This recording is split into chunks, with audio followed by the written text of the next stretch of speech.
Assalamualaikum warahmatullahi wabarakatuh. Waalaikumsalam warahmatullahi wabarakatuh. Yang terhormat Ustazah Guru Besar kita, Bunda Nora, dan uktivilas sekalian yang insya Allah dirahmati Allah Subhanahu wa Ta'ala. Alhamdulillah, pada malam hari ini kita akan mengikuti kajian Nikolativa dan juga akan membahas secara bersama-sama tentang materi sifat-sifat tercela.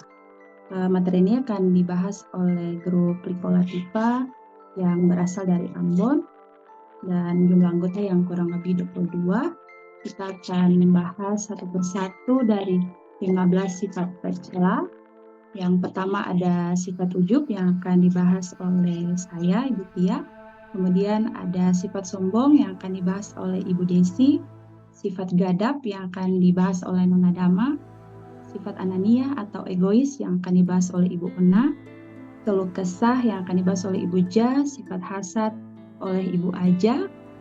Sifat namimah yang akan dibahas oleh Ibu Filda, sifat israf atau berlebihan yang akan dibahas oleh Ibu Inggi, syirik oleh Ibu Nona, sifat kikir oleh Ibu Rizkia, sifat ria oleh Ibu Nur, sifat tabzir oleh Ibu Riyad, sifat prasangka buruk oleh Ibu Ida, dan sifat gibah yang ke-15 ini akan dibahas oleh Ibu Risa. Baik, kita sekalian yang dirahmati oleh Allah Subhanahu wa Ta'ala, saya akan membahas tentang sifat ujub. Pada hakikatnya, manusia itu adalah sebaik-baik makhluk yang diciptakan oleh Allah Subhanahu wa Ta'ala. Nah, sebelum masuk ke sifat ujub ini, tentunya kita memiliki sifat-sifat yang berbeda-beda. Ada sifat yang terpuji dan ada pula sifat-sifat yang tercela. Sifat-sifat tersebut tergantung pada diri kita sendiri dan keadaan lingkungan di sekitarnya. Nah, untuk itu kita perlu mengetahui sifat-sifat apa saja yang tergolong dalam sifat tercela dan bagaimana cara kita untuk dapat menghindari sifat-sifat tercela tersebut. Misalnya sifat ujub ini. Dalam kehidupan kita tentunya kita seringkali dihadapkan dengan cobaan-cobaan yang diberikan oleh Allah Subhanahu wa Ta'ala. Baik itu cobaan yang berupa suatu hal yang positif menurut kita atau bahkan juga suatu hal yang negatif seperti halnya musibah. Terkadang kita tidak menyadari bahwa kenikmatan yang diberikan Allah adalah justru sebagai sebuah cobaan untuk diri kita sendiri. Berawal dari cobaan tersebut, kita dapat melihat atau mengukur apakah kita ujub atau tidak. Caranya itu apabila kita mensyukuri nikmat yang Allah berikan kepada kita dan tidak mengingkari bahwa itu benar dari Allah, maka kita tidak digolongkan orang yang ujub. Tapi apabila kita mengingkarinya dan tidak mensyukuri bahwa nikmat itu datang dari Allah, maka kita sudah masuk ke dalam golongan orang-orang yang memiliki sifat ujub. Nauzubillah min dzalik. Semoga kita terhindar dari sifat ujub tersebut. Jadi ujub ini adalah suatu penyakit hati yang dicirikan dengan adanya sifat sombong, di mana orang yang ujub memiliki persepsi yang berlebihan tentang dirinya, yaitu menganggap dirinya sempurna dan menganggap orang lain lebih rendah daripada dirinya. Next. Sebagaimana Rasulullah SAW bersabda mengenai ujub, ada 3 perkara yang menyelamatkan dan ada 3 perkara yang membinasakan. Adapun 3 perkara yang menyelamatkan ialah takwa kepada Allah dalam keadaan sepi dan ramai, berkata benar ketika ridah dan marah dan kesederhanaan di saat kaya dan miskin. Sedangkan 3 perkara yang membinasakan ialah kekikiran yang diikuti hawa nafsu, yang ditaati dan ketakjuban seseorang kepada dirinya sendiri. Dan inilah yang paling berbahaya di antara semuanya. Hadis riwayat Tabrani sahih. Next. Jadi kita juga harus mengetahui faktor-faktor apa saja yang bisa mempengaruhi timbulnya ujub. Kenapa kita harus mengetahui ini menjadi penting? Karena kalau kita sudah mengetahui faktor-faktor ini yang dapat mempengaruhi kita supaya timbulnya sifat ujub, nah, kita bisa menghindari faktor-faktor tersebut, misalnya keturunan dan lingkungan, sanjungan dan pujian yang berlebihan. Mungkin terkadang dalam kehidupan sehari-hari kita mungkin sering dipuji, misalnya berparas cantik dan lain sebagainya. Lalu kita mulai menyombongkan diri bahwa kita memang sempurna dan lain sebagainya. Padahal pasti di luar sana banyak juga yang lebih bagus atau lebih cantik daripada kita, dan semuanya itu adalah milik Allah. Paras yang cantik semuanya itu akan milik Allah, dan suatu saat juga pasti akan kembali ke Allah. Kemudian pergaulan dengan orang lain yang terkena ujub. Jadi kita harus bukan memilih-milih, tapi harus selektif dalam memilih pergaulan yang karib agar kita juga dapat terhindar dari sifat ujub. Ibarat kata kalau kita berteman dengan orang yang menjual minyak wangi, otomatis wangi tersebut juga akan pasti juga kita akan terkena dampak wanginya. Tapi kalau sama halnya dengan pergaulan dengan orang yang terkena ujub, bisa saja kita juga akan menjadi seperti itu. Itu kita perlu hindari. Kemudian kufur terhadap nikmat yang telah Allah beri serta lupa kepada Allah Subhanahu wa taala. Jadi tidak mensyukuri itu.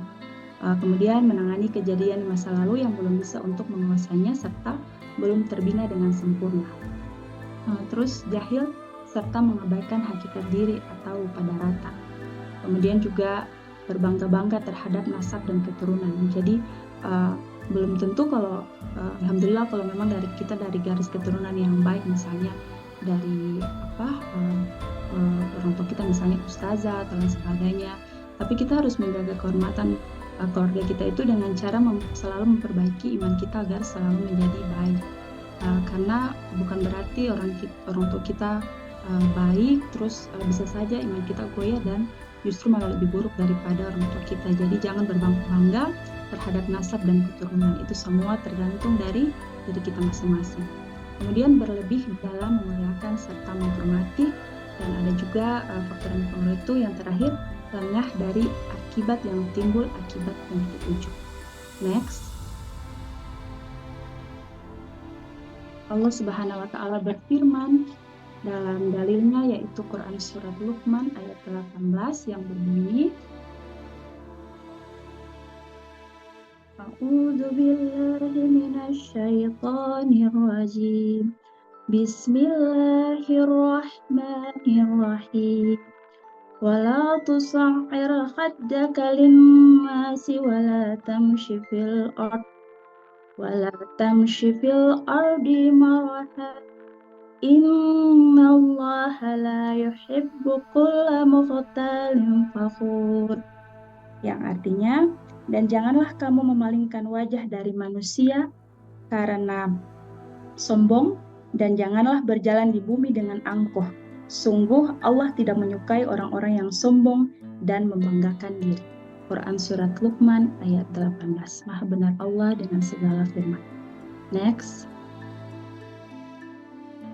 Jadi ada beberapa cara untuk kita dapat menghindari sifat-sifat ujub tersebut. Yang pertama yaitu meningkatkan rasa syukur kepada Allah Subhanahu wa taala. Jadi kita tuh harus senantiasa selalu bersyukur kepada Allah atas segala nikmat dan pencapaian yang ada dalam hidup kita. Kita harus menyadari bahwa segala yang kita miliki itu adalah anugerah dari Allah Subhanahu wa taala. Kemudian kita juga cara menghindari ujub ini yang kedua yaitu merenungkan kelemahan diri. Jadi merenungkan di sini itu maksudnya kita harus meluangkan waktu untuk merenungkan kelemahan dan kekurangan dari diri kita. Setiap orang itu pastinya memiliki kelebihan dan kekurangan, tidak ada manusia yang sempurna.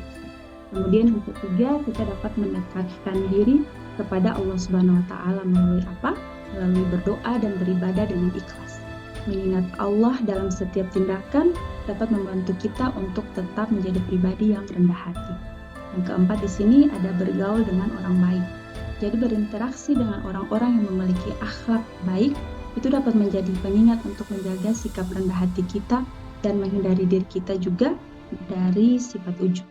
Dan yang terakhir adalah memberikan pujian pada orang lain. Jadi kita harus mampu melatih diri kita untuk sering-sering memberikan pujian dan penghargaan kepada orang lain. Itu supaya agar dapat mengurangi fokus pada diri kita sendiri dan meningkatkan rasa syukur kepada Allah Subhanahu wa taala. Semoga kita dapat terhindar dari sifat ujub. Nah, mungkin itu saja materi sifat ujub yang dapat saya sampaikan. Selanjutnya, ini ada sifat tercela yang kedua, yaitu sifat sombong yang akan dipresentasikan oleh Ibu Desi. Kepada Ibu Desi, disilakan. Ya, terima kasih Bu Yasi. Saya akan membacakan atau mempresentasikan salah satu sifat tercela. Tercela adalah sifat sombong. Di sini, sombong adalah sikap yang menunjukkan keangkuhan diri seseorang terhadap orang lain. Sombong juga bisa diartikan sebagai sikap menghargai diri secara berlebihan. Sesungguhnya Allah tidak menyukai orang-orang yang sombong, lagi membanggakan diri, cenderung merendahkan dan memandang remeh orang lain. Allah Subhanahu wa taala berfirman dalam Al-Qur'an surah Al-Isra ayat 37 berbunyi A'udzubillahi minasyaitonirrajim Bismillahirrahmanirrahim Wala tamshi fil ardi maraha innaka lan tahriqal arda wa lan tablughal jibala tula, yang artinya, dan janganlah engkau berjalan di bumi ini dengan sombong, karena sesungguhnya engkau tidak akan dapat menembus bumi dan tidak akan mampu menjulang ke tinggi gunung. Makna dari ayat ini adalah peringatan agar manusia tidak bersikap sombong, angkuh, atau merasa lebih tinggi dari orang ciptaan Allah. Ayat ini mengingatkan mereka tetap terbatas dan tidak bisa mengalahkan hukum alam atau menguasai segala hal. Dengan kata lain, manusia harus tetap rendah hati dan tidak merasa lebih dari yang lain, serta menyadari posisi mereka sebagai makhluk ciptaan Allah yang tidak sempurna. Next, di dalam hadis Rasulullah Shallallahu Alaihi Wasallam bersabda, para penghuni neraka adalah orang-orang yang keras kepala, kasar lagi sombong. Hadis riwayat Bukhari dan Muslim. Maksud daripada hadis tersebut menjadi penanda bahwa orang-orang yang memiliki sifat sombong bisa menjalar pada sifat yang buruk, seperti sifat ria, iri, dengki, dendam, musyrik, dan sebagainya. Sikap sombong juga bisa merusak hubungan antara sesama, karena orang yang sombong seringkali tidak mau mendengarkan pendapat orang lain, merasa dirinya yang paling benar, dan mengabaikan kebutuhan serta perasaan orang lain. Ini membuat interaksi sosial menjadi tidak harmonis dan bisa menimbulkan kesenjangan dalam masyarakat. Next. Dalam Islam, kita diajarkan untuk senantiasa mengingat bahwa segala sesuatu yang kita miliki adalah amanah dari Allah Subhanahu wa taala dan harus digunakan dengan baik. Sifat sombong akan menjauhkan kita daripada rasa syukur, sementara rendah hati akan mendekatkan kita pada kebaikan dan keharmonisan hidup di dunia. Sekian penjelasan saya tentang sifat sombong. Saya akan kembalikan kepada Yusuf. Terima kasih. Baik, untuk kelas kalian, demikian penjelasan presentasi terkait dengan sifat tercela yaitu sombong.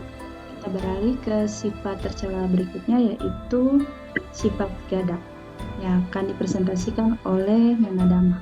Pada Nana Dama disilakan. Bismillahirrahmanirrahim. Terima kasih Bu Rizky.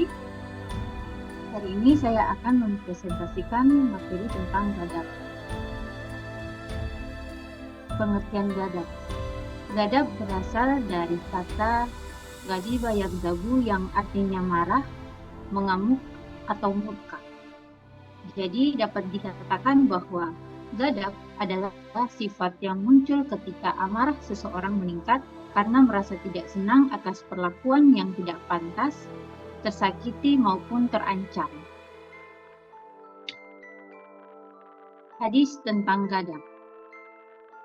Selain daripada wasiat Nabi tentang larangan marah yang diriwayatkan oleh Bukhari yang menyebutkan bahwa seorang laki-laki datang kepada Nabi Shallallahu Alaihi Wasallam lalu berkata, berilah aku wasiat, dan beliau menjawab, janganlah engkau marah. Ada pula hadis lain dari Bukhari Muslim yang menyebutkan bahwa Rasulullah Shallallahu Alaihi Wasallam bersabda, Fa'idhal ghadabu yajma'u sarrokallah. Marah adalah awal dari keburukan. Muttafaq alaih. Marah menjadi sumber keburukan. Kenapa demikian? Karena seseorang yang memiliki sifat pemarah dapat merusak keharmonisan keluarga dan lingkungan masyarakat. Marah juga bisa menjadi sumber perbuatan kriminal. Di samping itu, marah berdampak pada diri sendiri. Menurut penelitian yang dilansir dari Harvard Health Publishing, bahwa dalam 2 jam setelah ledakan amarah, seseorang berisiko lebih tinggi mengalami nyeri dada, serangan jantung, atau resiko irama jantung. Kenapa bisa demikian? Karena ketika marah, otak memerintahkan kelenjar adrenal untuk melepaskan hormon adrenalin yang mengakibatkan jantung berdetak lebih cepat dan membuat tekanan darah ikut naik. Untuk menghindari hal tersebut, Nabi membagikan tips bagaimana mengatasi ghadab, seperti yang diriwayatkan oleh Ahmad. Innal ghadaba min syaitan wa inna syaitana khuliqa min nar wa inna ma tutfa'an fa'an-naru bil ma'i fa idza ghadiba ahadukum falyatawadda. Sesungguhnya amarah itu dari setan, dan setan diciptakan dari api. Api akan padam dengan air. Apabila seorang dari kalian marah, hendaklah ia berwudu. Selain itu, ghadab juga dapat diatasi dengan cara menahan diri, beristighfar, membaca ta'awudz, dan merubah posisi. Seperti hadis Nabi yang diriwayatkan oleh Abu Dawud dan Ibnu Hibban, jika salah seorang di antara kalian marah dan dia dalam keadaan berdiri, maka hendaklah dia duduk. Hal itu cukup baginya jika amarahnya reda. Namun, jika amarahnya tidak reda, maka hendaklah dia berbaring.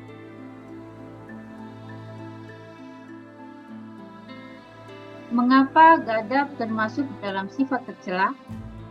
Karena Allah menyukai orang-orang yang mampu menahan amarah dan suka memberi maaf. Seperti dalam firman Allah pada surat Ali Imran ayat 134, Alladzina yunfiquna fis sarra'i wadh-dharra'i wal kadhimina al-ghaidha wal 'afina 'anil nas wallahu yuhibbul muhsinin. Yaitu orang-orang yang menafkahkan hartanya baik di waktu lapang maupun sempit, dan orang-orang yang menahan amarahnya dan memaafkan kesalahan orang. Allah menyukai orang-orang yang berbuat kebajikan. Allah memerintahkan kita untuk memberikan maaf dengan tulus dan ikhlas kepada sesama, sehingga hubungan antar sesama manusia tetap terjaga. Sebagaimana dalam firman-Nya dalam Quran surat Asy-Syura ayat 40, balasan suatu keburukan adalah keburukan yang setimpal. Akan tetapi, siapa yang memaafkan dan berbuat baik kepada yang berbuat jahat, maka pahalanya dari Allah. Sungguh, Dia tidak menyukai orang-orang yang zalim. Sekian pembahasan saya tentang ghadab. Saya kembalikan ke MC. Baik, kelas sekalian, demikian pembahasan tentang sifat tercela yaitu ghadab. Selanjutnya akan dibahas sifat tercela berikutnya yaitu sifat ananiyah atau egois yang akan dipresentasikan oleh Ibu Ona. Kepada Ibu Ona, disilakan. Baik, terima kasih Ibu MC. Di sini saya akan memberikan penjelasan tentang sifat anania atau sombong.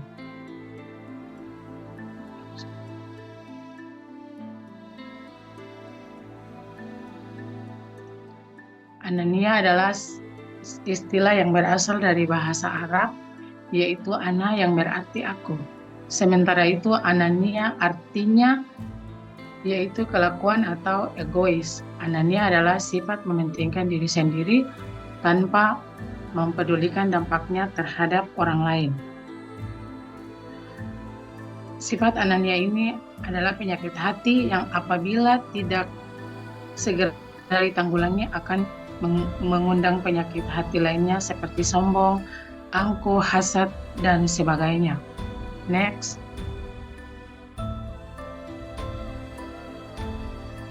Sifat Anania ini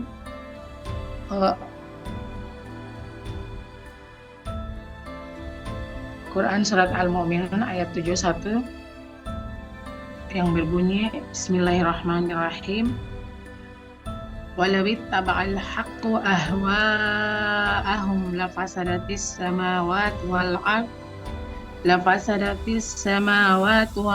wa ma fihinna bal atainahum bidzikrihim fahum an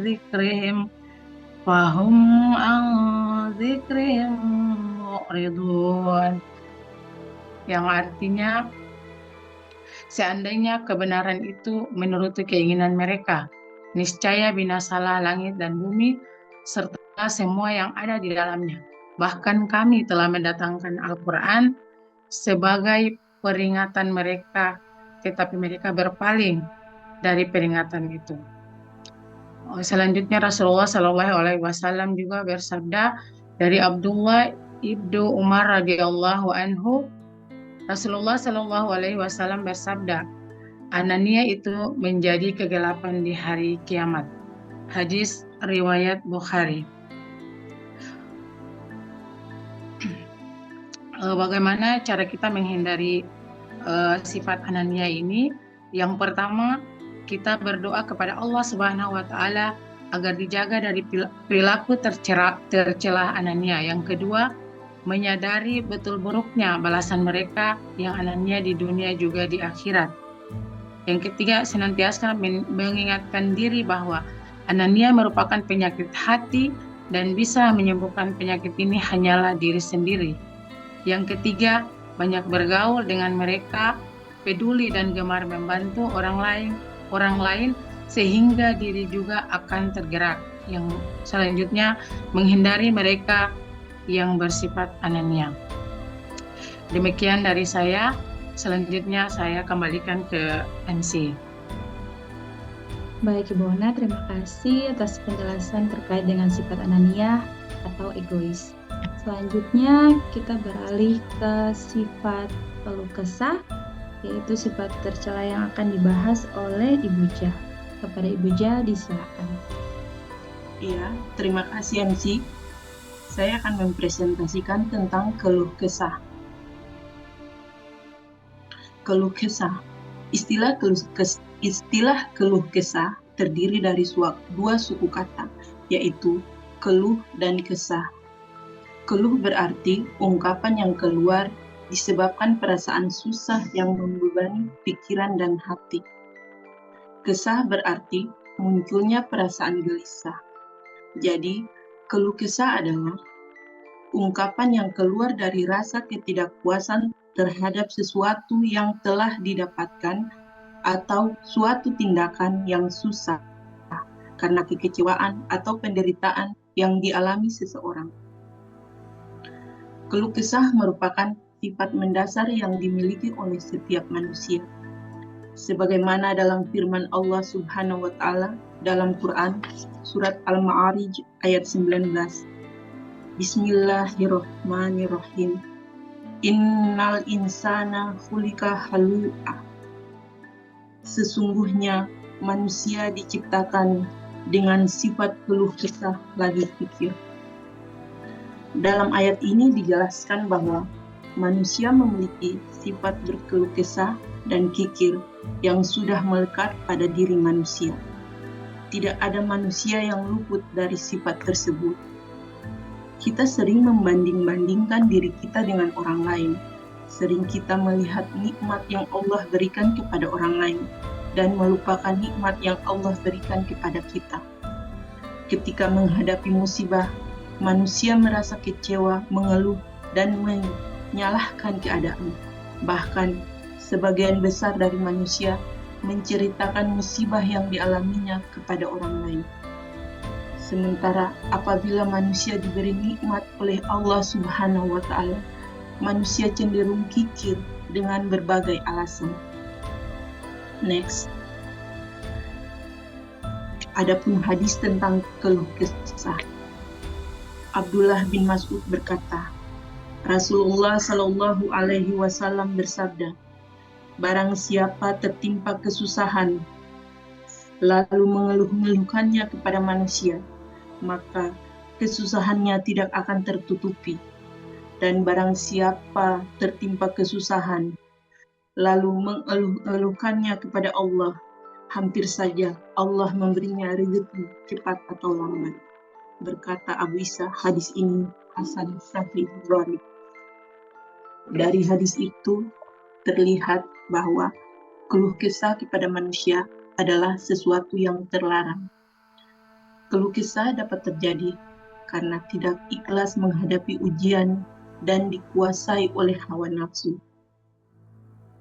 Sudah tidak mampu menghadapi masalah yang tengah dialami. Seseorang yang suka mengeluh terkadang merasa sudah tidak mampu dalam menghadapi masalah yang tengah dialaminya.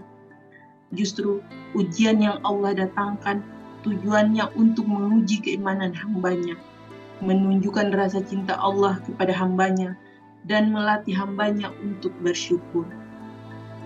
Dengan bersedekah dan perbanyak bersyukur, insya Allah kita akan terhindar dari sifat keluh kesah. Semoga kita menjadi orang-orang yang bertakwa. Sekian pembahasan saya tentang keluh kesah. Saya kembalikan kepada Insi. Terima kasih Bu Ja.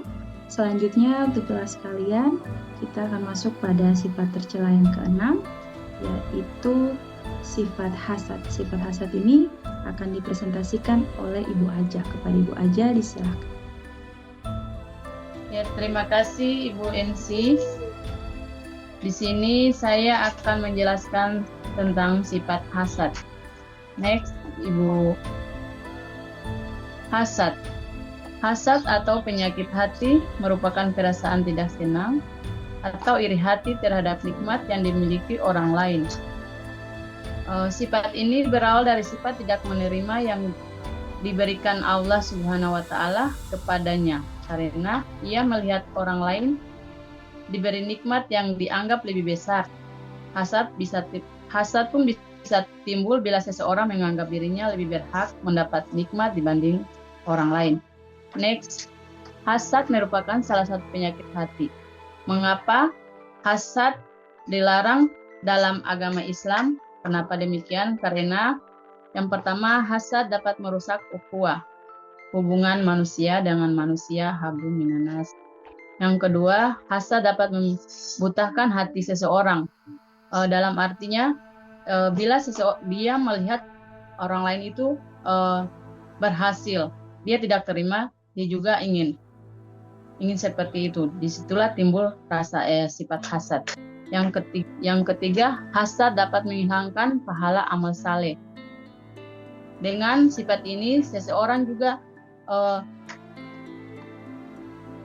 berpikiran, oh ya, saya juga bisa itu dengan ini, bisa hal-hal yang tidak yang dilarang oleh Allah. Atau hasad dapat mengundang murka Allah Subhanahu wa Ta'ala. Yang berikut, hasad dapat menghalangi diri dari syafaat. Yang terakhir, hasad dapat membuka pintu maksiat. Next. Adapun dalam Quran yang membahas tentang sifat hasad terdapat dalam Quran surat An-Nisa ayat 54. Bismillahirrahmanirrahim. Am yasudunan nasa ala ma atrumullahu min fadlihi faqad ataina ala Ibrahim al-kitaba wal hikmata wa atainahum mulukan azima, yang artinya, ataukah mereka dengki kepada manusia karena karunia yang telah dianugerahkan Allah kepadanya? Sungguh kami telah menganugerahkan kitab dan hikmah kepada keluarga Ibrahim, dan kami telah menganugerahkan kerajaan atau kekuasaan yang sangat besar kepadanya. Tujuan dari surat yang di atas sebagai hinaan terhadap sifat hasad atau dengki yang dimiliki oleh kaum Yahudi dan Nasrani. Dalam ayat sebelumnya dijelaskan tentang sifat dengki orang Yahudi. Next.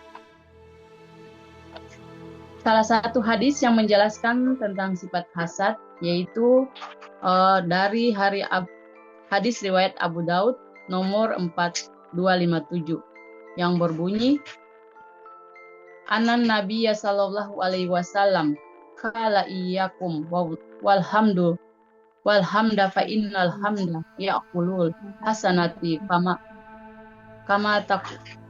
ta'kulun narul hataba'u qalal usbah. Rasulullah sallallahu alaihi wasallam bersabda, jauhilah olehmu sifat hasad atau dengki, karena sesungguhnya hasad atau dengki itu memakan kebaikan seperti api memakan kayu bakar. Hadis riwayat Abu Daud nomor 4257 dari Abi Hurairah.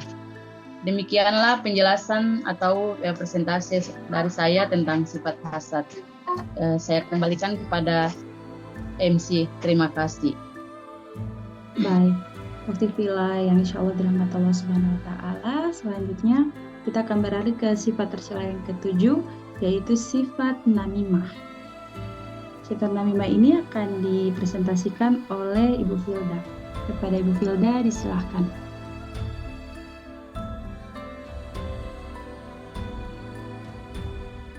Ibu Filda. Ibu Nur boleh membantu? Ya, silakan. Boleh, Kak Katia. Sini saya akan menjelaskan sedikit tentang sifat-sifat tercela, yaitu namimah. Salah satu sifat tercela, yaitu namimah. Yakni namimah ini berasal dari bahasa Arab, yaitu namimatu, yang artinya menyebarkan atau mengandung fitnah. Adapun secara istilah, namimah adalah perbuatan yang dapat mengadu domba dua orang atau kelompok sehingga menimbulkan permusuhan dan saling membenci.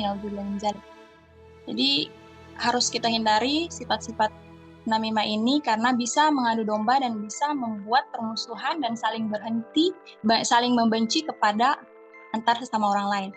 Next slide. Sifat namimah ini terdapat dalam surat Al-Hujurat ayat 6. Allah Subhanahu wa taala berfirman, Bismillahirrahmanirrahim. Ya ayyuhalladzina amanu in ja'akum fasiqun binaba'in fatabayyanu an tusibu qauman bijahalatin fatusbihu ala ma fa'altum nadimin. Yang artinya, hai orang-orang yang beriman, jika datang kepadamu orang fasik membawa suatu berita, maka periksalah dengan teliti, agar kamu tidak menimpakan suatu musibah kepada suatu kaum tanpa mengetahui keadaannya yang menyebabkan kamu menyesal atas perbuatanmu itu. Jadi, intinya kalau misalkan kita mendapat berita atau kabar dari orang lain, jangan langsung kita terima mentah-mentah. Kita sebagai manusia harus punya filter untuk menerima berita tersebut. Kita harus periksa dulu, harus teliti, harus tabayun agar jangan sampai berita itu adalah fitnah, jangan sampai terjadi suatu musibah, karena bisa bahaya kalau kita tidak periksa, kita tidak teliti, kita tidak tanya baik-baik bahwa berita itu benar atau tidak, maka akan bisa terjadi adu domba atau permusuhan antara sesama kita. Next slide. Dan sifat namimah ini juga hadis dari Rasulullah SAW menyebutkan tentang sifat ini, yang mana berbunyi an Hudzaifah radhiyallahu anhu qala sami'tu Rasulullah sallallahu alaihi wasallam yaqul la yadkhulul jannata namam, yang artinya dari Hudzaifah radhiyallahu anha, ia berkata, aku pernah mendengar Rasulullah bersabda, tidak masuk surga orang yang suka mengadu domba. Hadis riwayat Muslim. Nauzubillah min dzalik ya. Rasulullah pun bersabda, jika orang yang suka mengadu domba itu tidak akan bisa masuk surga. Jadi kita harus menjaga diri kita, menjaga lisan kita, jangan sampai mendengar berita langsung disampaikan, karena kita tidak akan mendapat syafaat dari Rasulullah dan tidak akan masuk surga. Nauzubillah min dzalik. Jadi apapun yang diterima, informasi harus kita tabayun dulu. Semoga Allah melindungi kita dari sifat Nabi Mbak ini, dan semoga Allah menuntun kita ke jalan Allah yang diridhoi dan dirahmati di dunia dan juga di akhirat. Amin ya rabbal alamin. Sekian yang bisa saya sampaikan, saya kembalikan kepada Ibu MC. Baik, terima kasih Bu Nur untuk presentasinya.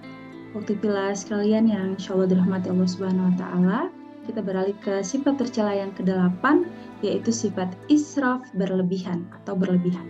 Sifat ini akan dijelaskan oleh Ibu Inggi. Kepada Ibu Inggi, disilakan. Ya, terima kasih Ibu Tia. Next. Pengertian israf. Kata israf berasal dari bahasa Arab asrafa, yusrifu, israfan, yang berarti melampaui batas.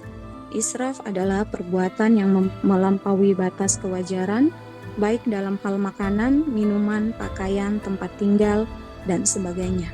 Israf juga dapat diartikan sebagai sikap jiwa yang mempertaruhkan keinginan yang melebihi batas. Next. Dalam surat An-Nisa ayat 171 yang berbunyi, Ya ahlal kitab la taghlu fi dinikum wa la taqulu 'alallahi illal haq. Wahai ahlul kitab, janganlah kamu berlebihan dalam menjalankan agamamu, dan janganlah kamu mengatakan terhadap Allah kecuali yang benar. Quran surat An-Nisa ayat 171. Surat Al-An'am ayat 141 yang berbunyi, Innahu la yuhibbul musrifin. Sesungguhnya Allah tidak menyukai orang-orang yang berlebihan. Contoh dari perbuatan israf sendiri yaitu makan dan minum berlebihan meskipun sudah kenyang, membelanjakan uang secara berlebihan, memiliki gaya hidup terlalu mewah karena menuruti hawa nafsu, mengenakan pakaian panjang berlebihan hingga menyapu lantai, melakukan suatu hal yang sia-sia atau tidak ada manfaatnya. Nauzubillah min dzalik. Ibu-ibu sekalian, contohnya saja memiliki gaya hidup di era yang sekarang ini, kebanyakan kita sebagai manusia memiliki hidup mau yang berlebihan. Contohnya saja kehidupan anak-anak sekarang, anak-anak ABG, yang dimana mereka contoh ada iPhone ini keluar, tidak ada uang, mereka nauzubillah min dzalik sambil kerjanya tidak halal untuk mendapatkan uang dan mendapatkan barang yang mereka inginkan, nauzubillah. Next. Israf sebagai perilaku yang melampaui batas dalam berbagai aspek kehidupan, baik dalam hal material seperti makanan, harta, maupun aspek spiritual. Hadis riwayat Ibnu Ajibah. Cara menjauhi israf sendiri, yang pertama, menjauhi semua penyebab israf dan selalu bertawakal kepada Allah Subhanahu wa Ta'ala. Yang kedua, kita belajar mengatur pengeluaran dengan cara yang baik dan benar sehingga kita dijauhkan dari penyakit israf atau berlebihan. Sekian dan terima kasih dari saya kembalikan ke MC. Baik Ibu Inggi, terima kasih atas presentasinya terkait dengan sifat israf atau berlebihan. Kita beralih ke sifat tercela yang ke-9, yaitu sifat syirik. Sifat syirik ini akan dipresentasikan oleh Ibu Nona. Kepada Ibu Nona disilahkan. Terima kasih Ibu MC. Saya akan membahas tentang sifat tercela, yaitu syirik. Lanjut Ibu Dama. Nah, mungkin ya kita ketahui dulu apa itu syirik. Syirik adalah istilah dalam agama Islam yang mengacu pada tindakan atau keyakinan menyekutukan Allah dengan sesuatu atau seseorang lain dalam ibadah atau pengabdian dalam Islam. Syirik dianggap sebagai dosa besar yang paling serius dan tidak dapat dimaafkan karena bertentangan dengan prinsip dasar tauhid, keyakinan akan keesaan Allah. Berikut. Next Ibu Dama. Quran surat An-Nisa ayat 48. Bismillahirrahmanirrahim. Innallaha la yaghfiru an yushrika bihi wa yaghfiru ma dunna dzalika liman yasha'u wa may yushrika billahi wa qad iftarni isman azima. Sesungguhnya Allah tidak akan mengampuni dosa karena mempersekutukannya atau syirik, dan Dia mengampuni dosa yang selain syirik itu bagi siapa yang Dia kehendaki. Barang siapa mempersekutukan Allah, maka sesungguhnya dia telah berbuat dosa besar. Bentuk-bentuk syirik sendiri dan beberapa contoh yaitu syirik dalam ibadah, yaitu syirik akbar. Bentuk syirik ini terjadi ketika seseorang menyekutukan Allah dalam ibadah langsung, yaitu beribadah kepada selain Allah atau menganggap ada Tuhan selain Allah. Contohnya adalah menyembah berhala, berdoa kepada makhluk seperti jin atau orang suci, atau menganggap bahwa nabi, wali atau tokoh agama tertentu memiliki kekuatan ilahi. Yang kedua, syirik kecil yaitu syirik asgar. Syirik ini merupakan persekutuan dalam hal-hal yang lebih kecil atau langsung dalam ibadah. Contohnya adalah riya, tadabur, takabur, dan kelompok yang mengkafirkan muslim lainnya karena dosa-dosa tertentu. Yang ketiga yaitu syirik dalam niat, yaitu syirik dalam hati. Bentuk syirik ini terjadi ketika seseorang menyekutukan Allah dalam niat atau motivasi dalam beribadah, misalnya beribadah atau beramal hanya untuk mendapatkan pujian atau pengakuan dari orang lain, bukan semata-mata untuk mendekatkan diri kepada Allah. Yang keempat yaitu syirik dalam asmat atau sifat, syirik fi asma wa sifat. Bentuk syirik ini terjadi ketika seseorang memberikan atribut atau sifat yang seharusnya hanya dimiliki oleh Allah kepada selainnya. Contohnya adalah menganggap bahwa makhluk memiliki pengetahuan mutlak, kekuasaan yang absolut, atau pengawasan yang sempurna seperti yang hanya dimiliki oleh Allah. Syirik dalam pengabdian, yaitu ini terjadi ketika seseorang mengabdikan dirinya kepada hal yang eksklusif kepada selain Allah, atau menganggap bahwa selain Allah memiliki kekuasaan yang sama atau lebih tinggi dalam mengatur urusan hidup. Contohnya adalah menyembah atau meminta bantuan atau mempersembahkan kurban kepada selain Allah dengan keyakinan bahwa mereka dapat memberikan manfaat atau menolak bencana. Yang berikut yaitu syirik dalam tawasul. Bentuk syirik ini terjadi ketika seseorang mencari perantara atau perantara dalam ibadah kepada Allah dengan keyakinan bahwa perantara tersebut memiliki kekuatan atau pengaruh yang independen dalam mendapatkan ridha atau dalam mendapatkan keridhaan Allah. Meski tawasul sendiri ini bisa diterima jika dilakukan dengan cara yang benar, jika dipahami secara keliru dan menyebabkan seseorang menyekutukan Allah, maka ini menjadi syirik. Hadis yang mengatur tentang syirik di sini saya angkat yaitu sebagaimana dalam hadis dari Jabir bin Abdullah radhiyallahu anhu, Nabi sallallahu alaihi wasallam bersabda, "Man mat la yasriku billahi syai'an zahal zannah, wa man mat yusriku billahi syai'an dahal nar." Barang siapa yang mati tanpa berbuat syirik kepada Allah sedikit pun ia masuk surga, dan barang siapa yang mati dalam keadaan membawa dosa syirik, maka ia akan masuk neraka. Semoga setelah kita semua ketahui bahwa itu syirik dan ya, terima kasih. Mungkin itu saja yang bisa saya sampaikan. Saya kembalikan kepada MC. Baik, terima kasih Bu Nona yang sudah mempresentasikan tentang sifat tercela, yaitu sifat syirik. Selanjutnya ada sifat kikir yang akan dipresentasikan oleh Ibu Rizkia. Kepada Ibu Rizkia, disilahkan. Ya, terima kasih Bu Tia.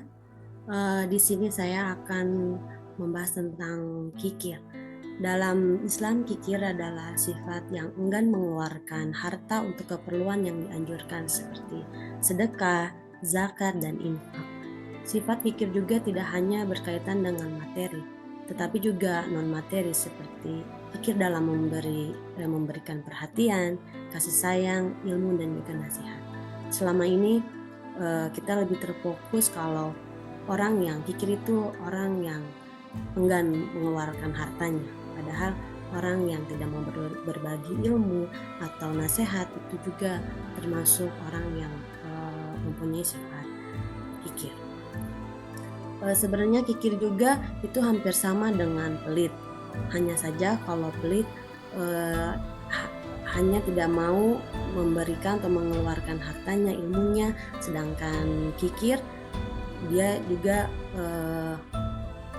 serakah gitu. Selain dia enggan, dia juga serakah. Sifat kikir itu selain pelit, enggan untuk memberikan, juga dia serakah. Next. Dalam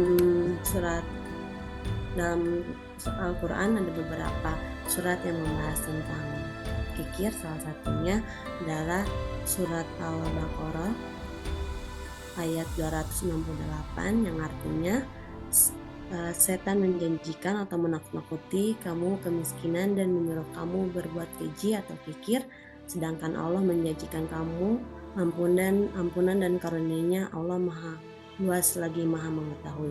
Jadi sifat kikir ini juga asal usulnya adalah kayak hasutan-hasutan setan, bahwa dengan bilang kata jangan mengeluarkan harta, nanti kamu jatuh miskin, nanti kamu habis hartanya. Itu jadi kikir itu sumber dari bisikan-bisikan syaitan. Ada juga dalam surat At-Taubah ayat 76 yang artinya akan tetapi ketika Allah menganugerahkan kepada mereka sebagian dari karunia-Nya, mereka menjadi kikir dan berpaling seraya menjadi penentang kebenarannya. Jadi ketika hambanya meminta kepada Allah, ya Allah berikanlah harta, ilmu yang banyak, nanti saya akan bagikan ilmu saya akan syiar ajaran-ajaran Allah. Tapi ketika Allah memberikan itu semua, hambanya menjadi kikir. Ayat tersebut menjelaskan seperti itu. Kemudian next, kikir juga dalam hadis riwayat At-Tirmizi, Rasulullah bersabda bahwa tidak akan masuk surga orang yang menipu, bakhil, dan orang yang buruk. Bakhil di sini adalah kikir. Jadi Rasulullah sendiri sudah mencap bahwa orang yang kikir itu tidak akan masuk surga. Sebenarnya amalan-amalan yang untuk menghindari kikir itu seperti infak, sedekah, zakat, itu kita bisa terhindar dari sifat-sifat kikir. Seperti itu. Demikian penjelasan dari saya kembalikan kepada Ines. Baik Ibu Rizkia, terima kasih atas penjelasan yang cukup menarik ya tentang sifat kikir. Selanjutnya kita akan ada di sifat tercela yang ke-11, yaitu sifat riya. Sifat riya ini akan dibahas oleh Ibu Dia. Ibu Dia, silahkan. Mungkin Ibu Dia berhalangan hadir.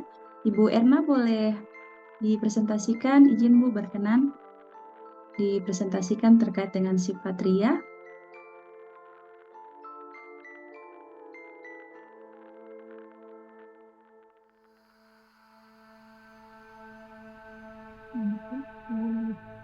Coba untuk riya, pengertian riya di sini adalah perbuatan pamer atau memamerkan amal ibadah, prestasi, atau kebaikan kepada orang lain dengan niat ingin dipuji. Riya merupakan perbuatan tercela yang dilarang dalam Islam dan termasuk dosa syirik kecil. Next. Dalam surat An-Nisa, dalam Al-Quran surat An-Nisa ayat 38 yang berbunyi, walladzina yunfikuna amwalahum ri'a'an nasi wala yu'minuna billahi wala bil yaumil akhir wa may yakuni syaitanu lahu qarinan fasa'a qarinan. yang artinya Allah juga tidak menyukai orang-orang yang menginfakkan hartanya karena riya kepada orang lain, dan orang-orang yang tidak beriman kepada Allah dan tidak pula kepada hari akhir. Siapa yang menjadikan setan sebagai temannya, ketahuilah bahwa dia adalah seburuk-buruknya iman, seburuk-buruknya teman. Next. Dalam hadis riwayat Muslim di surat Ani Hurairah qala Rasulullah sallallahu alaihi wasallam qala Allahu tabaraka wa ta'ala ana syaraka inani sirki man amila amalan asyraka fihi ma'i ghairi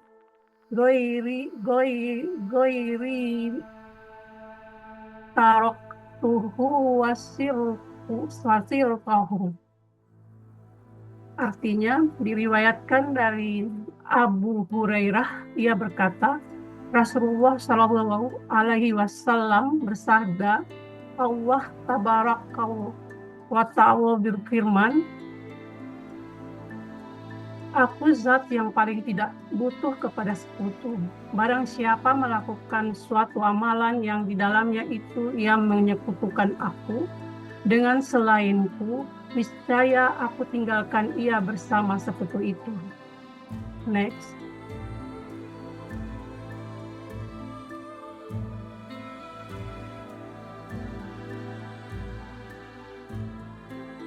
Baik, demikian. Terima kasih Bu Eva atas presentasinya terkait dengan sifat riya.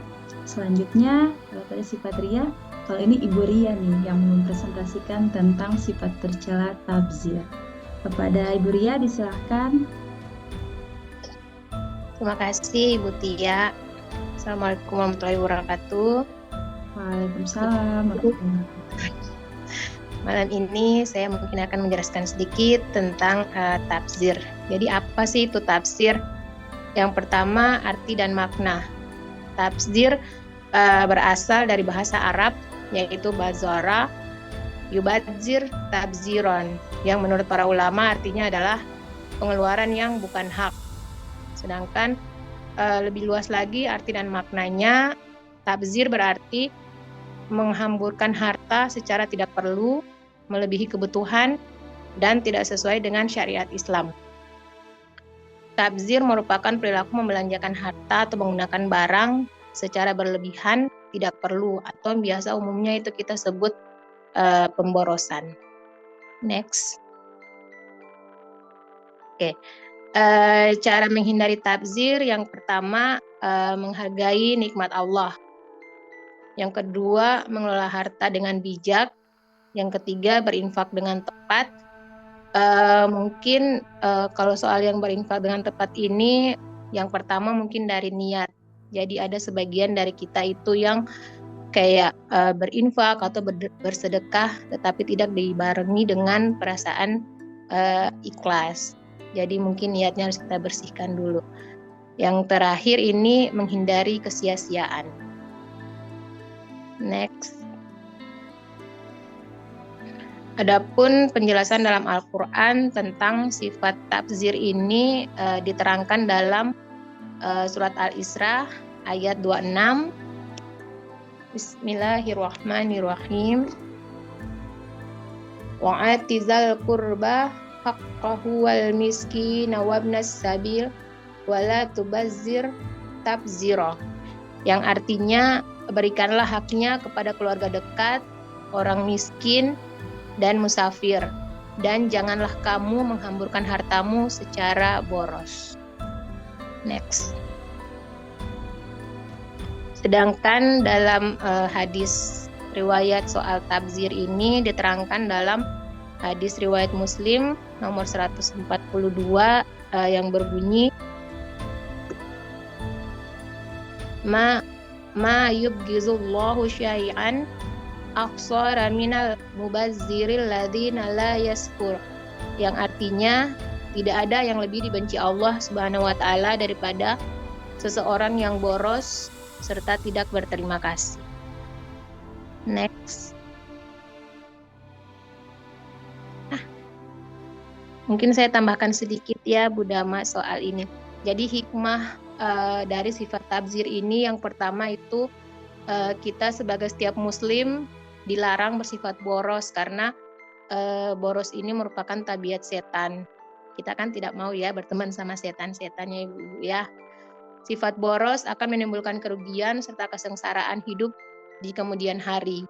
Jadi hendaknya kita sebagai seorang muslim ini dalam membelanjakan harta harus dengan kalkulasi yang matang tentang apa-apa saja yang harus kita keluarkan.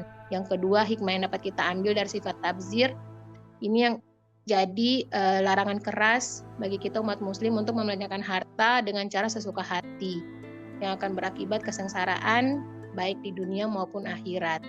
Jadi Allah itu memerintahkan kita setiap muslim agar dapat mengatur keseimbangan pengeluaran maupun pemasukan sesuai dengan keperluan secara wajar. Jadi kita bisa menjamin kehidupan kita itu insya Allah akan lebih teratur dan sejahtera. Seperti itu. Sekian dari saya, terima kasih, saya kembalikan ke MC. Baik, terima kasih Bu Ria atas penjelasan tambahannya terkait boros. Kadang-kadang sebagai wanita tentunya pasti kita tidak luput dari sifat boros. Ya, terima kasih. Saya akan membacakan salah satu sifat tercela, yaitu sifat prasangka buruk. Prasangka buruk atau suuzan merupakan salah satu penyakit hati yang seringkali merusak hubungan antar manusia. Islam sangat menekankan pentingnya menjaga hati dan pikiran dari prasangka buruk, karena dampak yang ditimbulkan bisa merusak keharmonisan sosial, memperburuk mentalitas individu, dan menambah dosa. Dalam kehidupan sehari-hari kita seringkali tidak sadar bahwa prasangka buruk membawa pengaruh negatif baik terhadap diri sendiri maupun orang lain. Oleh karena itu, sebagai seorang muslim penting untuk menghindari prasangka buruk demi menjaga hubungan baik dan meraih ridho Allah Subhanahu wa taala. Di mana tercantum Al-Qur'an surat Al-Hujurat ayat 12 yang artinya, wahai orang-orang yang beriman, jauhilah banyak prasangka.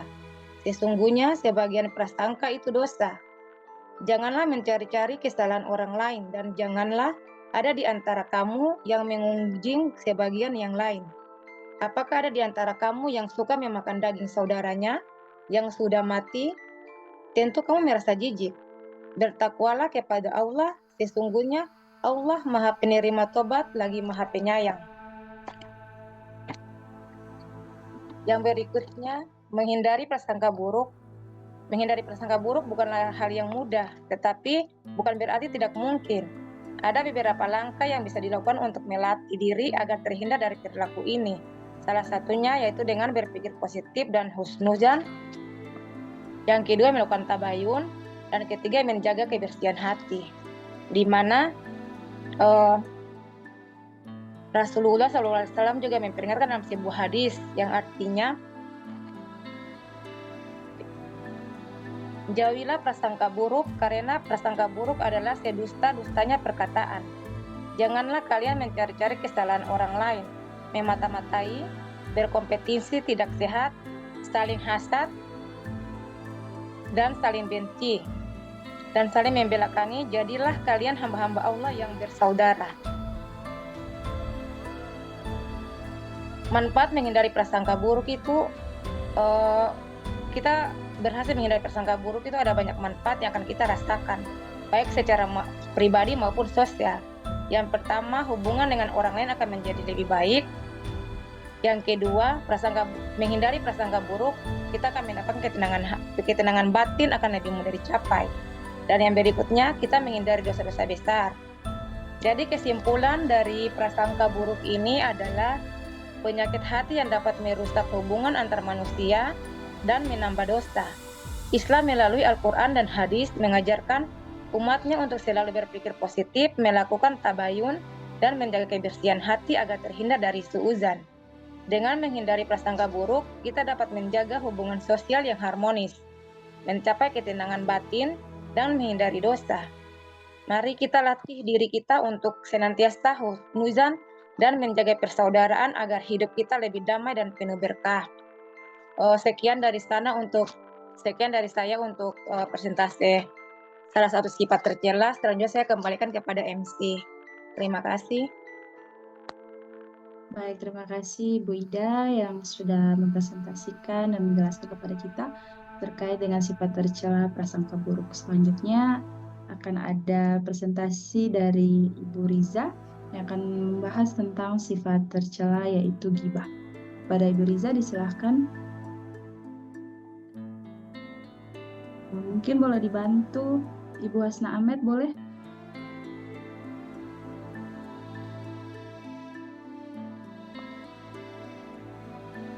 Iya, boleh.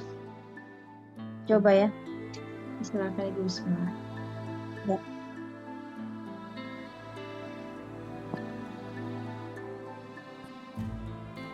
Next. Mana ya materinya? Ya. Ini tentang apa ya, ghibah? Tentang ghibah. Ya.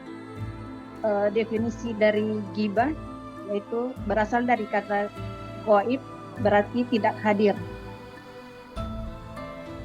Karena itu, ghibah adalah menyebut orang lain yang tidak hadir di hadapan penyebutnya dengan sesuatu yang tidak disenangi oleh yang bersangkutan. Seringkali yang menjadi objek ghibah itu ada kalanya berhubungan dengan kekurangan yang bersifat negatif seperti keadaan bentuk tubuh, perbuatan, ucapan atau perilaku agama atau dunianya. Next.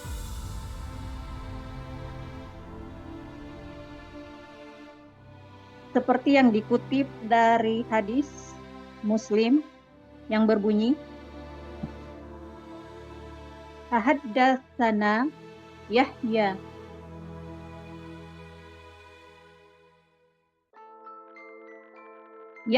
bin Ayyubah wa Qutaybatu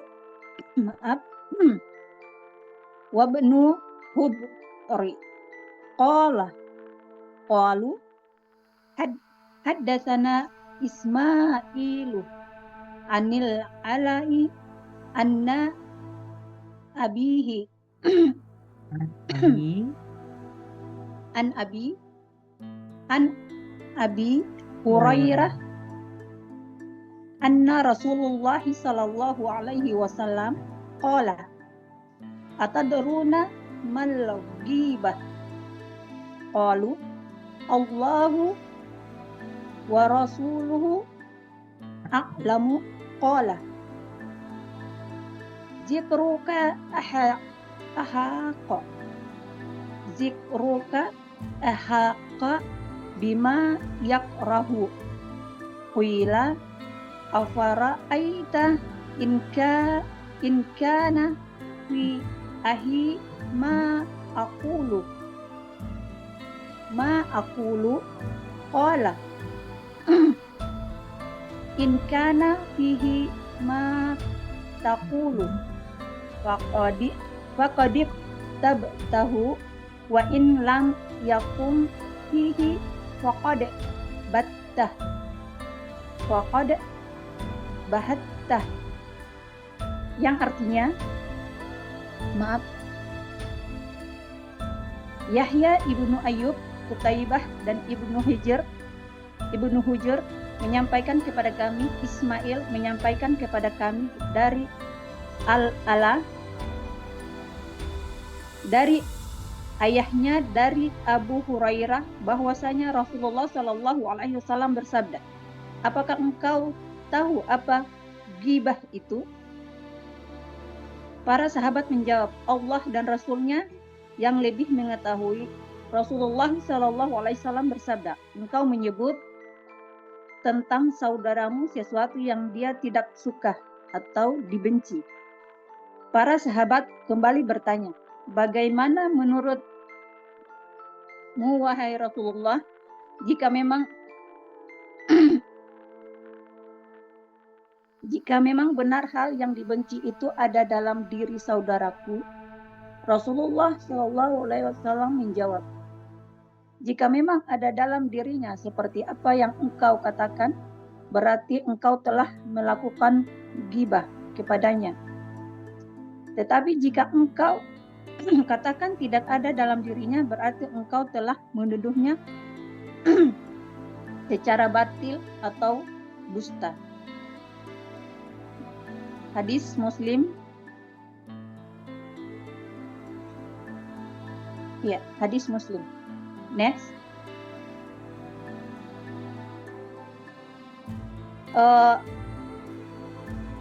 Tentang ghibah ini juga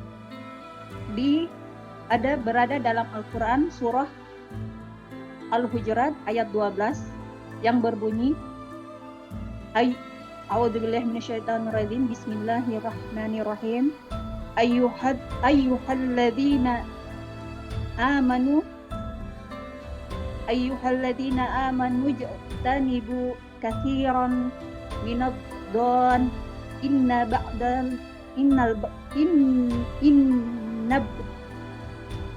ba'dad-dhanni ismu wala tajassasu wala taghtab ba'dukum ba'dan ayyuhibbu ahadukum ayyakula lahum ahihi maitan fakarihtumuhu wattaqullaha innallaha tawwabur rahim. Yang artinya, wahai orang-orang yang beriman, jauhilah banyak dari prasangka, sesungguhnya sebagai prasangka itu dosa. Janganlah kamu mencari-cari kesalahan orang lain, dan janganlah ada di antara kamu yang menggunjing sebagian yang lain. Apakah ada di antara kamu yang suka memakan daging saudara yang sudah mati? Tentu kamu merasa jijik dan bertakwalah kepada Allah. Sesungguhnya Allah Maha menerima tobat, Maha penyayang. Quran surah Al-Hujurat ayat 12. Jadi dari sini kesimpulannya, ghibah itu kita membicarakan sesuatu yang ada di orang itu. Sedangkan yang kita bicarakan yang tidak ada di orang tersebut berarti sama seperti tidak kita memakan daging orang yang sudah mati. Itu sangat menjijikkan. Dan Allah sangat tidak menerima taubat. Dan Allah sangat bertobatlah kita kalau kita suka menggibahi orang, dan sesungguhnya Allah itu Maha menerima taubat. Terima kasih.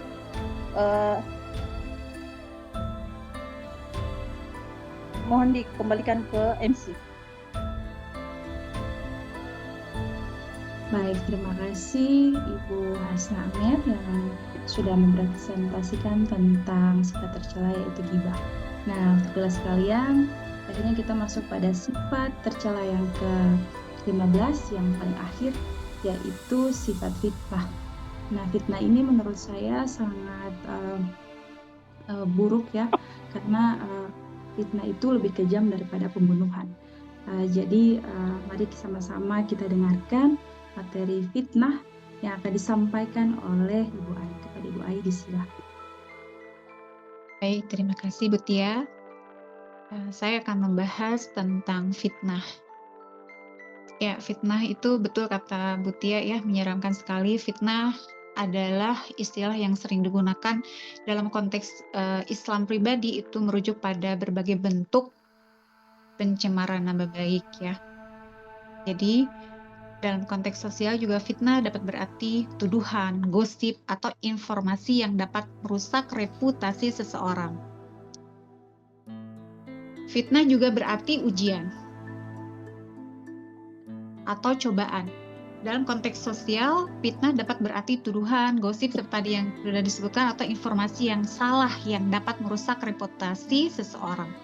Dalam Al-Quran, fitnah juga diartikan sebagai tindakan yang dapat menjerumuskan orang lain ke dalam kesesatan atau kerusakan. Di dalam Al-Quran mengingatkan umat Islam tentang bahaya fitnah. Next. Allah berfirman di surat Al-Baqarah ayat 191, Bismillahirrahmanirrahim. وَقَتُلُوهُمْ حَيْثُ ثَقِفْتُمُوهُمْ وَأَخْرِجُوهُمْ مِنْ حَيْثُ أَخْرَجُوكُمْ وَالْفِتْنَةُ أَشَدُّ مِنَ الْقَتْلِ وَلَا تُقَاتِلُوهُمْ عِنْدَ الْمَسْجِدِ الْحَرَامِ حَتَّى يُقَاتِلُوكُمْ فِيهِ فَإِنْ قَاتَلُوكُمْ فَاقْتُلُوهُمْ كَذَلِكَ جَزَاءُ الْكَافِرِينَ. Yang artinya, dan bunuhlah mereka di mana kamu temui mereka, dan usirlah mereka dari mana mereka telah mengusir kamu. Dan fitnah itu lebih kejam daripada pembunuhan. Dan janganlah kamu memerangi mereka di Masjidil Haram, kecuali jika mereka memerangi kamu di tempat itu. Jika mereka memerangi kamu, maka perangilah mereka. Demikianlah balasan bagi orang yang kafir. Quran Surat Al-Baqarah ayat 191. Ayat ini menunjukkan betapa seriusnya dampak fitnah itu sendiri yang dapat menimbulkan kerusakan lebih besar dibandingkan tindakan kekerasan fisik. Fitnah dapat memiliki berbagai dampak negatif, antara lain merusak reputasi, seperti tuduhan yang tidak berdasarkan pada dapat menghancurkan reputasi seseorang yang menyebabkan kerugian sosial dan psikologis. Lalu perpecahan dalam masyarakat.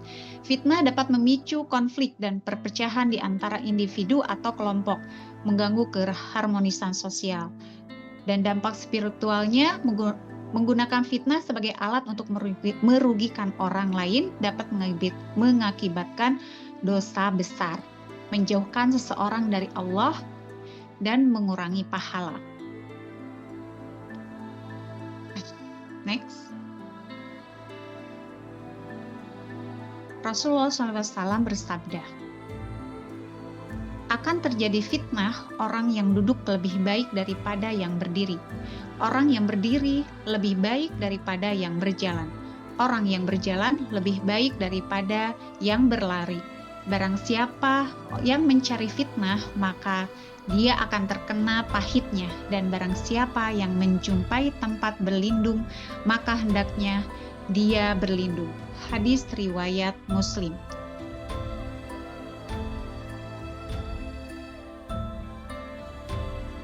Ya. Jadi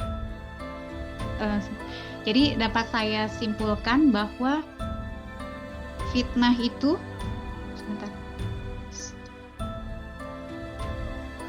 dari hadis yang tadi ya menjelaskan bahwa seseorang akan diberikan kepada orang amalan seseorang ketika orang itu baik, tapi dia difitnah gitu ya, maka perbuatan buruk dia itu seperti gini, saya ulangi ya, ketika kita misalnya seorang itu memberikan fitnah kepada kita misalnya gitu ya, jadi kita berusaha untuk sabar, untuk kalau bisa sih tabayun, apa yang tadi disampaikan oleh Bu Nur ya, itu hampir sama gitu ya, ketika kita dapat tuduhan fitnah lebih baik kita tabayun seperti itu, atau misalnya kita mendapatkan informasi yang menjelaskan kita atau apa, kita lebih baik bersabar, jangan dulu tadi ya berasumsi tidak baik seperti itu.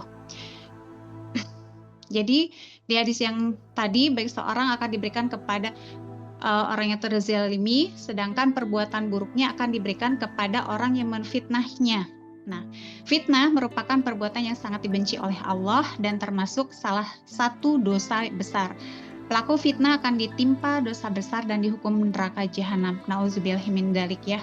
Jadi ketika orang itu memfitnah, segala amal baiknya gitu, itu akan beralih ke orang yang terzolimi. Nauzubillahi min dzalik ya. Semoga kita selalu terhindar dari perbuatan fitnah. Untuk terhindar dari perbuatan fitnah, kita juga bisa memohon perlindungan kepada Allah melalui sholat, melalui ibadah, terutama yaitu ya sholat tadi, membaca Quran yang merupakan petunjuk dan cahaya bagi umat manusia. Selalu berpikirlah selalu positif dan menghindari prasangka yang tidak baik. Dan tentunya kita harus bergaul juga dengan orang-orang yang baik pula. Semoga insya Allah kita semua selalu Allah lindungi dari perbuatan-perbuatan yang seperti tadi ya, perbuatan-perbuatan yang jelek atau tercela. Demikian penyampaian dari saya kembalikan kepada MC. Baik, terima kasih Bu Ai atas penjelasannya terkait dengan sifat tercela fitnah. Waktulah yang dirahmati Allah Subhanahu wa taala, demikian telah kita bahas secara bersama terkait sifat-sifat tercela. Jadi ada 15 sifat tercela yang harus kita hindari dalam kehidupan kita sehari-hari. Baik itu ujub, sombong, gadab, ananiah atau egois, keluh kesah, hasad, namimah, israf, syirik, kikir, ria, dan lain sebagainya itu kita perlu hindari agar kita mendapatkan ridha Allah Subhanahu wa taala.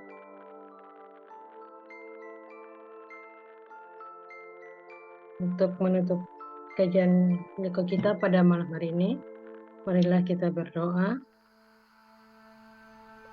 Saya akan membawakan doa Rabita sebagai doa penutup. A'udzubillahi minasyaitonirrajim. Bismillahirrahmanirrahim. Allahumma innaka ta'lamu anna hadhil qulub qad ijtama'at ala mahabbatik wa taqat ala ta'atik wa tawahhadat ala da'watik wa ta'ahhadat ala nusrati syari'atik wa wasiqallahumma rabitataha wa addi muddaha wahdiha subulaha wamlaha binurikal ladzi la yahbu washrah suduraha bifaidil imani bik wa jamilid tawakkul alaik wa ahyiha bimarifatik wa amitha ala syahadati fisabilik innaka ni'mal maula wa ni'mal nasir. Allahumma amin. Ya Allah, sesungguhnya Engkau Maha mengetahui bahwa hati-hati berkumpul atas dasar cinta kepadamu, bertemu atas dasar taat kepadamu, bersatu atas dasar dakwah kepadamu, dan berjanji setia untuk membela syariat-Mu. Maka kuatkanlah ya Allah ikatan pertalian kami, lestarikanlah kasih sayang kami, tunjukkanlah jalan kami, dan penuhilah dengan cahaya-Mu yang tiada redup. Lapangkanlah dada kami dengan limpahan iman kepadamu dan indahnya tawakal padamu. Hiduplah kami dengan makrifat kepadamu dan matikanlah kami sebagai syahid di jalan-Mu. Sesungguhnya Engkau sebaik-baik pelindung dan sebaik-baik penolong. Amin ya rabbal alamin. Amin ya rabbal alamin. Tefilah yang saya cintai, dengan berakhirnya doa tadi, maka berakhirlah pula kajian Liko kita di malam hari ini. Sebelum kita tutup, mari kita ucapkan astagfirullahaladzim sebanyak 3 kali dan dilanjutkan dengan doa kafaratul majelis. Astagfirullahaladzim. Astagfirullahaladzim. Subhanakallahumma wa bihamdika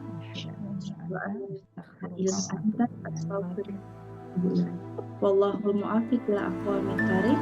Wassalamualaikum warahmatullahi